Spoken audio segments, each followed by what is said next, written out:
Yo, what up, Street Talks, Street Vlogs, or Kim in the house? All right, just ordered some new Lululemon Vital Drive compression shorts, and they are phenomenal. Believe it or not, it actually fits my Ricoh GR 3X in the side pocket. Yo, that's fire. And also, they make my butt look great.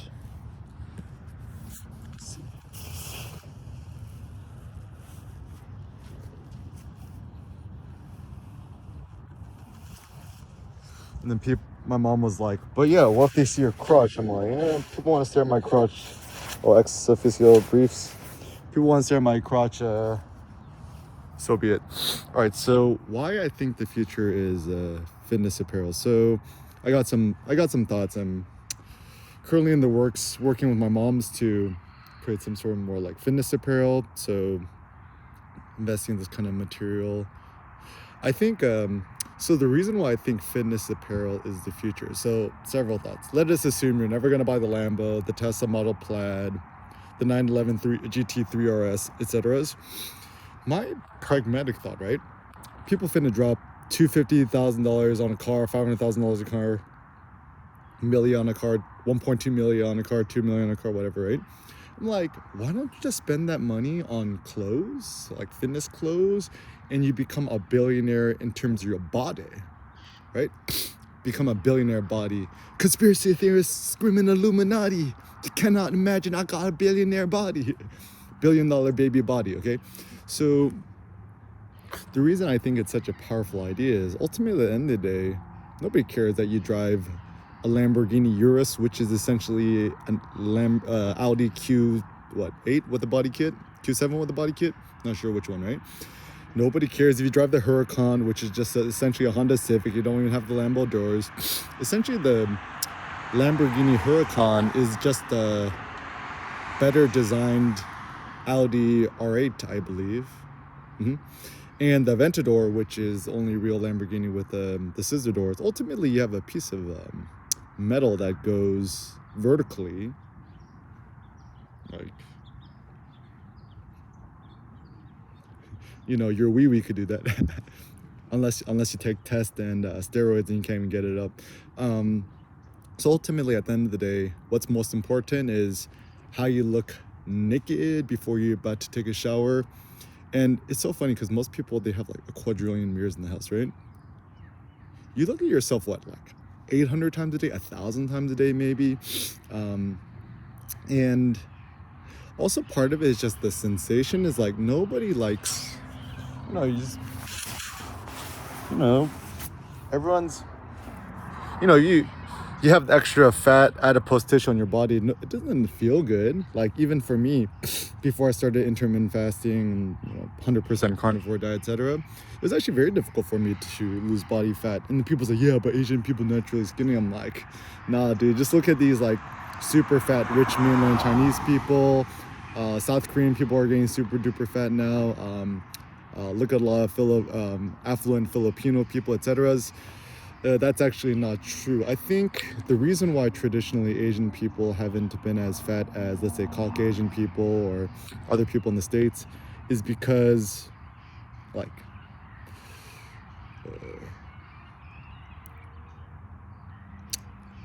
a lot of this is my theory. Once you become affluent, you typically become fat because you get into wine, beer, stuff like that. More leisure class, you have more fancy desserts and stuff like that. So essentially what makes us fat: sugar, carbs, starches, etc. And also eating too frequently.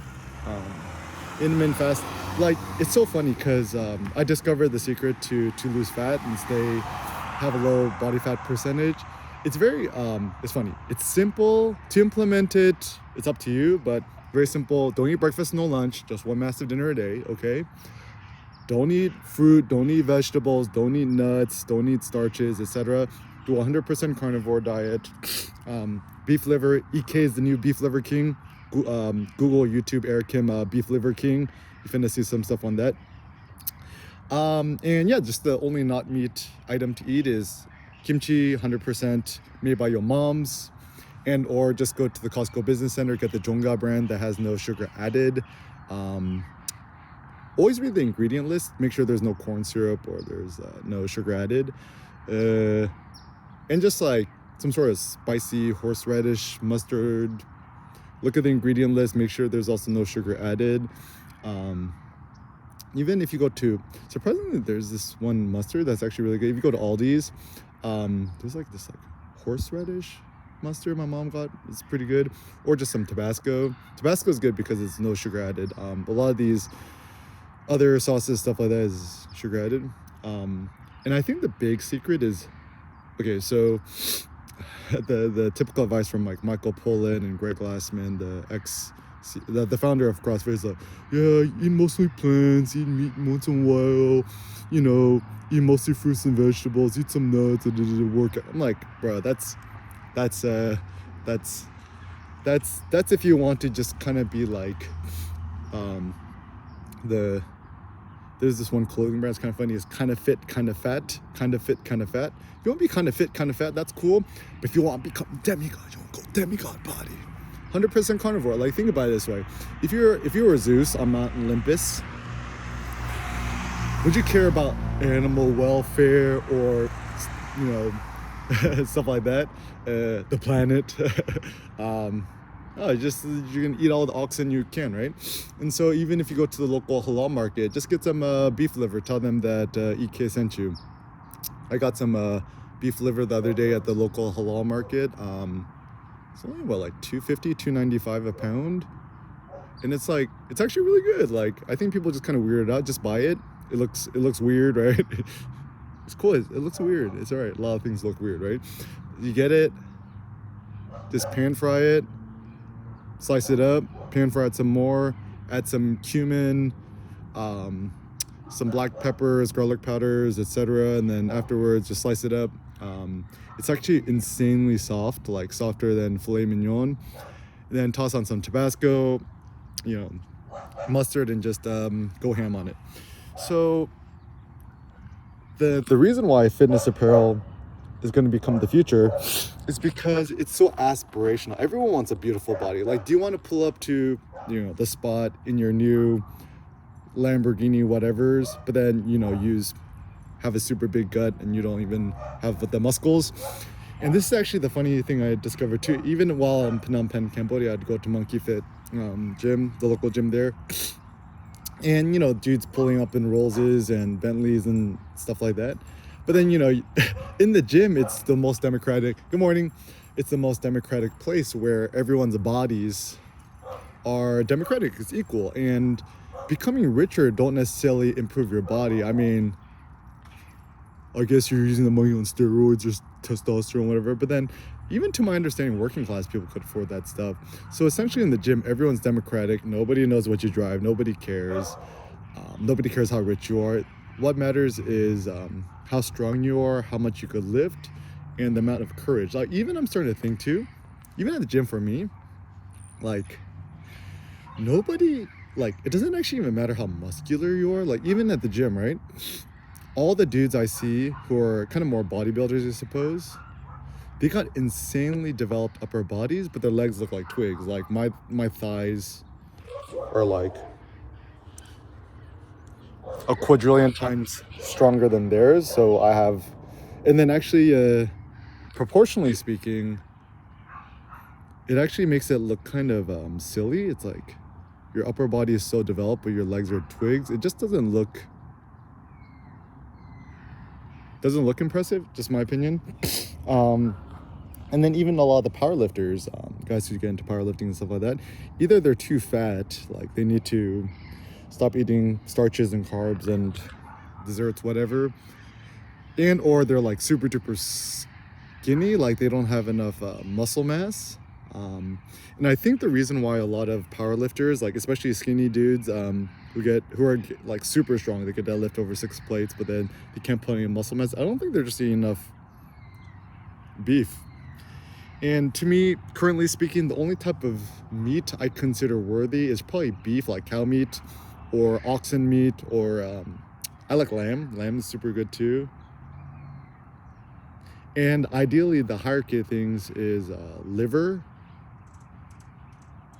Just think about it this way. Just Google it. Let's assume you're a wolf, right? When a wolf kills an animal, what's the first thing they eat? The liver, then I think the heart, then I think the intestines, and then they just leave the scraps for their predators. So the wolf is not politically correct. The wolf's not like, I gotta bounce my macros, bro. The wolf knows something that we don't know, right? So, yeah, but humans, we're not designed to be carnivores. I'm like, yep, but humans are also not designed to go to space, right? And we're doing that. Humans are not designed to watch Netflix like 2 hours a day, right? So humans, we're technically not designed for nothings.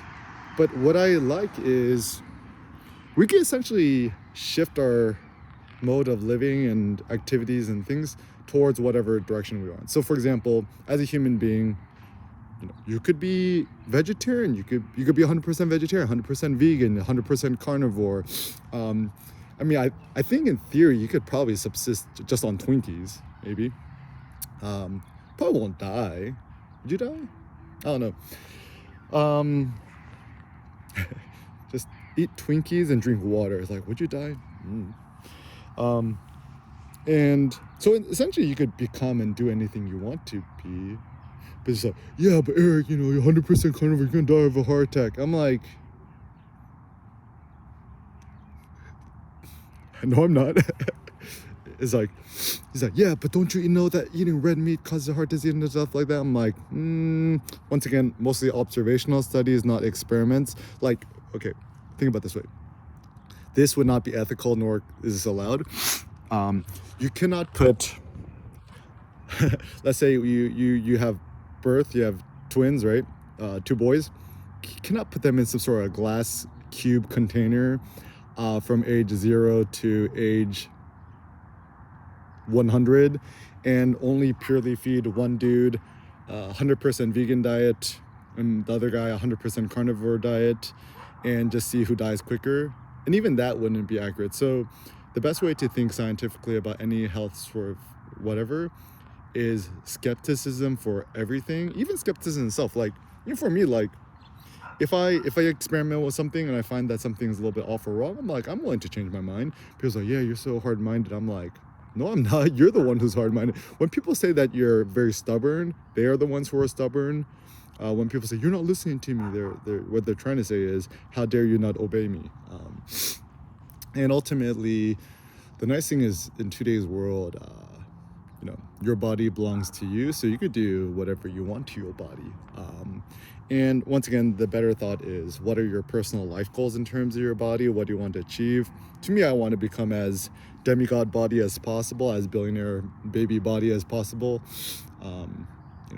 With squat, hold, squat lift, atlas lift. I want to, one day I'd like to do 1,000 pounds. Yeah, why not? Why not? Might take me another decade or 2, but that's cool. Rack pull. Yeah, I'd like to rack pull 10 plates. Sure, why not, right? So for me, my interest is I want to use my body as an experiment to see how strong I could become, or how strong a human body could become without steroids and all this nonsense. And also, I think the reason why I'm so interesting is I think I'm the only person I know who lifts that heavy 1 rep max style while fasted. Like all these dudes, before workout, hey, take the pre-workout or take some whey protein. I'm like, I do a fast. I'm like, no breakfast. And it's like, yeah, it's not sustainable. I'm like, bro, I've been doing this the last 7-8 years.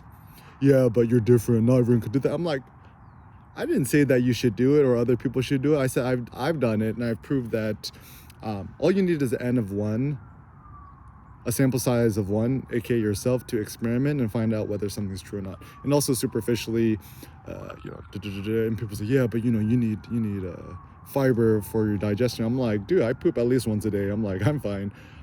So yeah, just use yourself as an experiment. He's like, yeah, but all human bodies are different.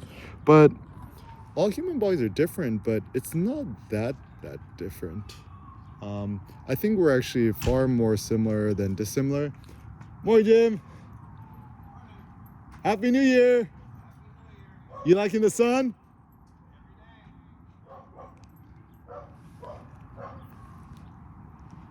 How's the Cadillac?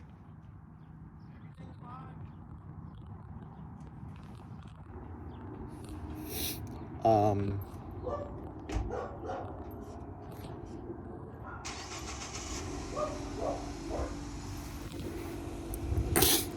so yeah, I think, I mean, just as a pro tip for thinking about this new year, right? Don't take anybody's suggestion for anything. Just experiment for yourself. I mean, I think a healthy dose of skepticism is the wisest path towards wisdom. Skepticism in others and yourself, like even like for example, the reason why it's good to not delve into things too much, right? Like people's like, oh, didn't you hear that Kanye said X, Y, and Z, right? And I'm just like, okay, first of all, I don't want to Google it because I know that'll take me down a very strange rabbit hole that I don't. So actually, even I think a best way to become wiser and approach life is know your bad tendencies and predict or forecast the outcome and work your way backwards and figure out whether it's actually truly significant or not. So for example, this is where the internet is bad. Rather than searching stuff on the internet, even Wikipedia is bad too, because Wikipedia is pretty much written by like low-key anarchists / communists, people who are for communism, whatever. Like even if you look at the Wikipedia for Karl Marx, it makes him sound like such a good guy. But yeah, apparently that dude was kind of a degenerate. I mean, kind of ditched his own family. And actually now that I got a kid and stuff like that, any sort of man who abandons his family is it's beneath me in my mind. So yeah, I think to think forward and thinking about the future, don't Wikipedia nothing, because we all know the way Wikipedia is written is by writers and editors, and they're real human beings, like a bunch of nerds. And like even if you read books too, there's so many hidden biases for book writers too. I would actually say there's probably more wisdom in etymology, studying the history of words, like Wiktionary.org, or just reading the classics and reading philosophy, than there is reading even history books, because history is always being constantly rewritten. I mean, Cindy's a history professor, so I would know. And yeah, so just challenge everything, be skeptical of everything, and strive to pave your own wisdom.